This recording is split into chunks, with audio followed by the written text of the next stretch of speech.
Hi guys, thanks for tuning in to another video on ForgottenWeapons.com.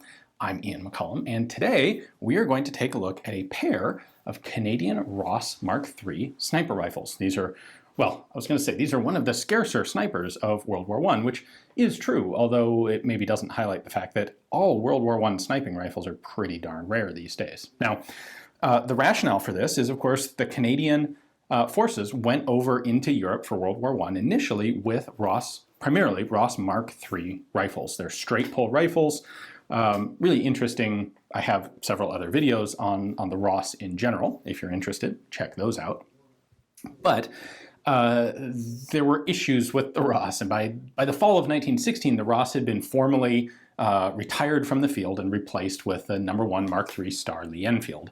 However, the Canadians never got rid of the Ross as a sniping rifle for a couple reasons. First off, it was an excellent sniping rifle. The problems that the Mark III Ross had as an infantry rifle were really kind of unrelated to its service as a sniper. And it was a very accurate rifle, long barrel, good lockup system, had issues in dirt and mud, it had issues with rapid fire, it had issues with poor quality ammunition.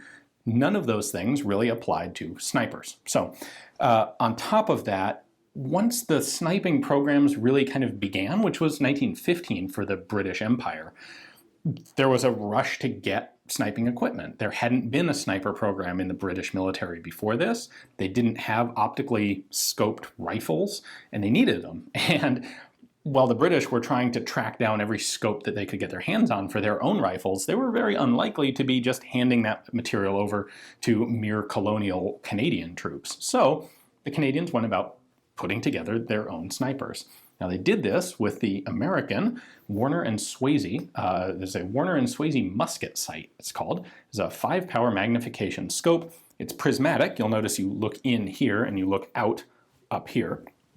So there's a prism inside that redirects your light. This is frankly a terrible scope. I had problems with fogging. It wasn't well sealed. It's offset to the side. It's just not a really good scope, but it was the scope that was available. And frankly, it's also the scope that was used by the United States as its primary sniping rifle scope at this point. So the Canadians bought 500 of these scopes. They got them delivered in 2 separate batches. They put together a batch of rifles in 1915. They put together another big batch of rifles in 1917, approximately 250 in each. It does look like they put together a few in 1916, but not a substantial quantity. So what we have here is actually a 1915 rifle and a 1917 rifle. So let's take a look at them. Let's start with our 1915 gun here. Now mechanically, these are all the same. The 1915 and the 1917 batches don't differ in any way. There are a few manufacturing changes that exist on Ross rifles between these 2 time periods, but the scope conversion, the sniper conversion was not done differently. Now, there is a mounting block right up here. We can take the scope off so you can see that.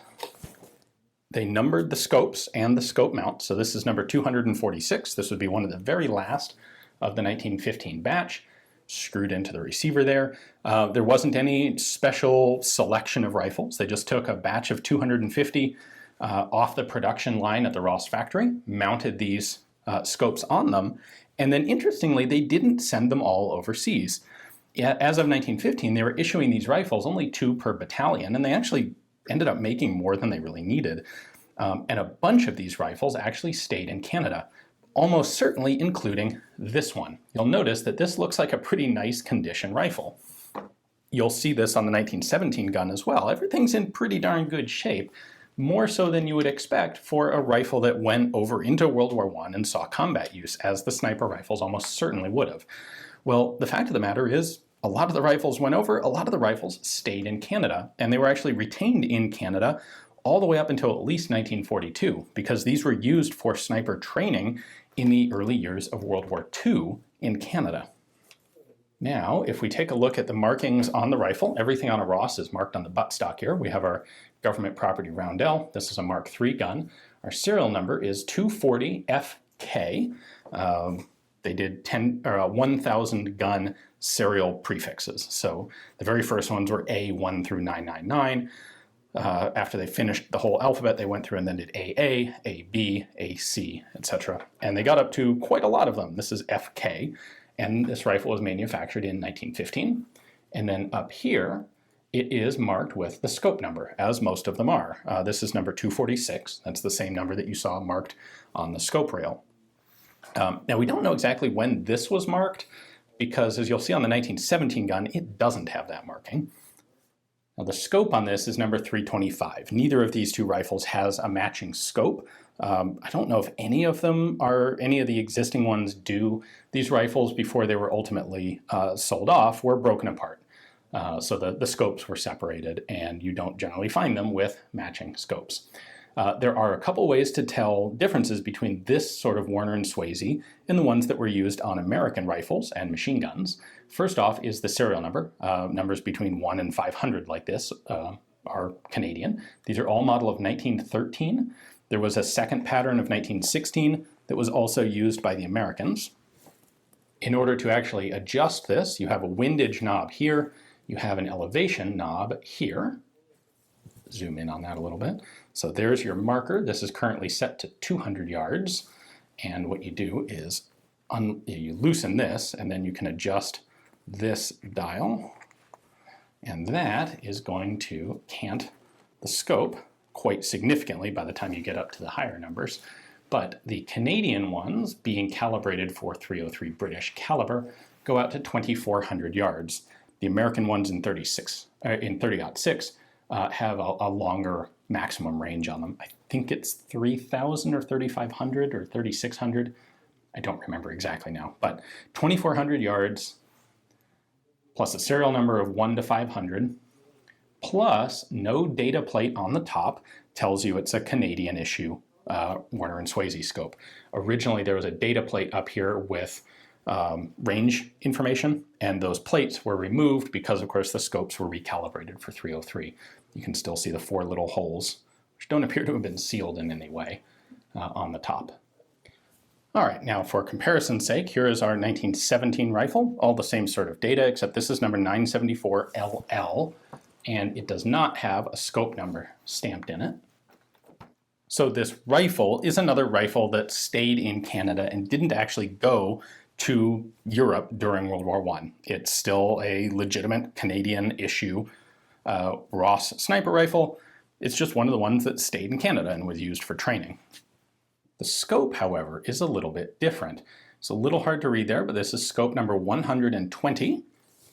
And like all the Ross snipers, the scope was also issued with a scope carrying case. This is a standard Warner and Swasey model of 1913 carry case.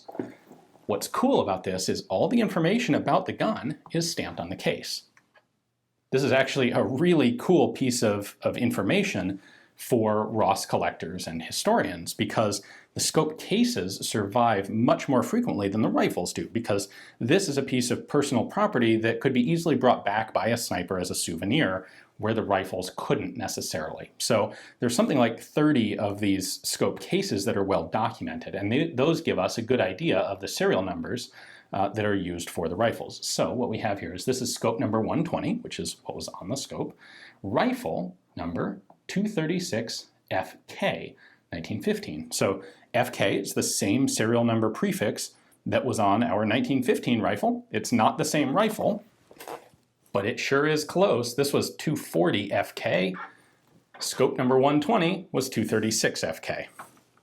And in addition, the soldier who had this carved or sort of just scribed his serial number in the side of the scope case and A company. Well, this is a piece of data that you can look up. And when the owner of this rifle and scope number 120 looked up that number, he found that it belonged to one Patrick Augustin Bates, who had joined the 78th Battalion Winnipeg Grenadiers, was served through the war, and his unit, we don't know specifically him, we don't have any direct evidence, but his unit was at Vimy Ridge in 1917.